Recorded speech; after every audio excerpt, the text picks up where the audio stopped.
今天给大家讲述一个发生在高层楼梯间里的诡异传闻。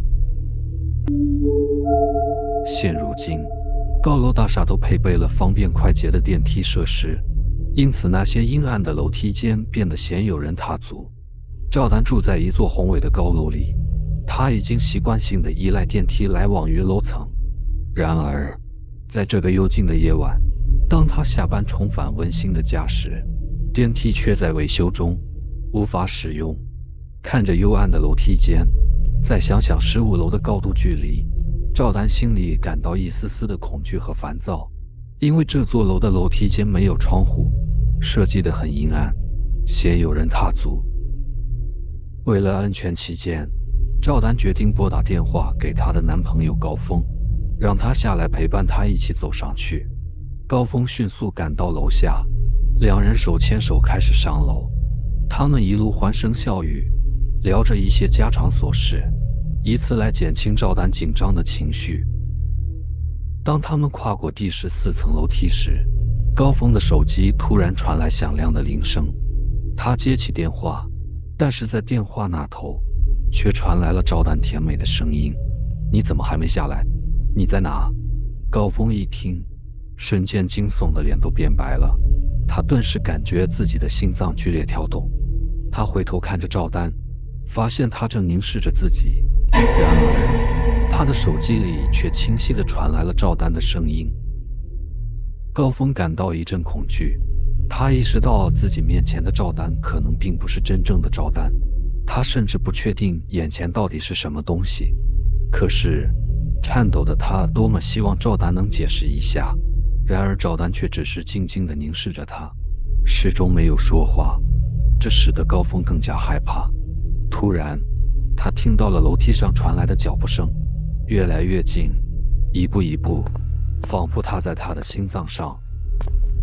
高峰的心里越来越紧张，他甚至能听到那脚步声的节奏。再次扭头看向赵丹，赵丹居然露出了诡异的笑容。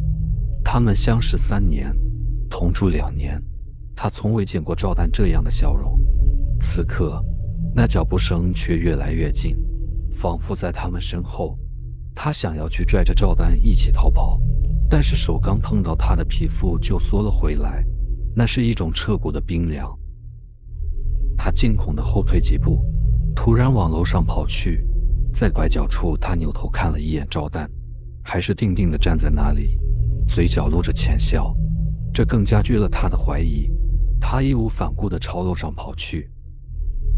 然而，他疲惫地跑过了几层楼后，却怎么都找不到通往外面的那扇门，仿佛进入了一个无尽的楼梯间。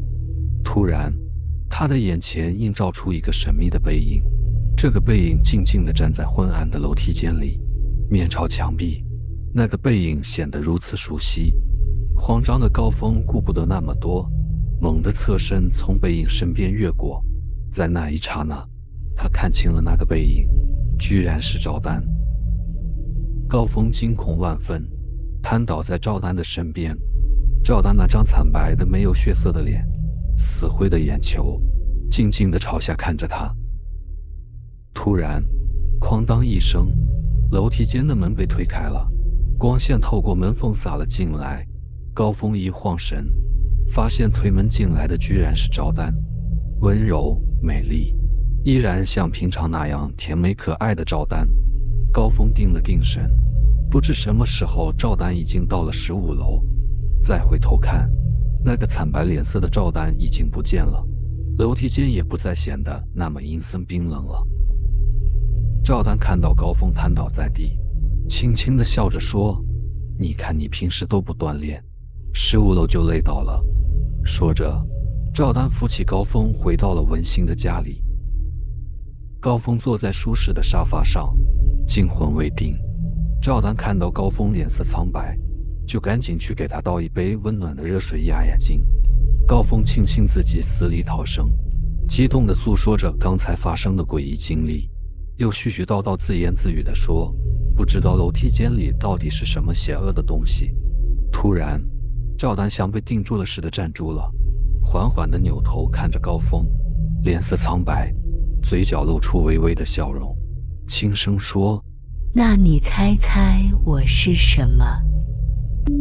本集已经播放完毕，非常感谢大家收听，也感谢大家点赞、订阅和支持。